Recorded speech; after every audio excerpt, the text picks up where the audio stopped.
हमारा ये मौक़िफ़ जो है ये इस वक्त पूरी कौम की आवाज़ है, बार्स की आवाज़ है कि इस मामले का फ़ैसला जो है वो फुल कोर्ट के ज़रिए से किया जाए और इलेक्शन जो है वो मुल्क में एक वक्त में होने चाहिए। ये 2 असम्बलियों के इलेक्शन पहले और 3 के बाद में ये मुल्क को सियासी बहरान, अफरा तफरी और अनारकी की तरफ धकेलेंगे। इलेक्शन जो है वो जो आइन में स्कीम दी गई है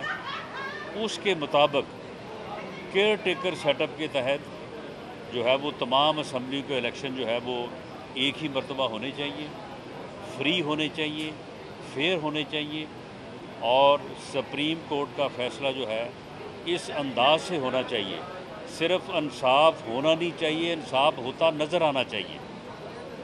3 मेंबर का मौजूदा बेंच जो है इन हालात में जब सुप्रीम कोर्ट के अंदर से भी जो है वो मुअज़्ज़ज़ जजेज़ ने जो है वो आवाज़ उठाई है और 4 जजेज़ ने जो है वो इस सो मोटो नोटिस को ख़ारिज किया है। ऐसी सूरत में अगर ये फ़ैसला होता है तो ये ना इंसाफ होगा, ना इंसाफ होता नज़र आएगा और ये मज़ीद जो है वो पेचीदगियों में जो है वो इज़ाफ़ा करेगा।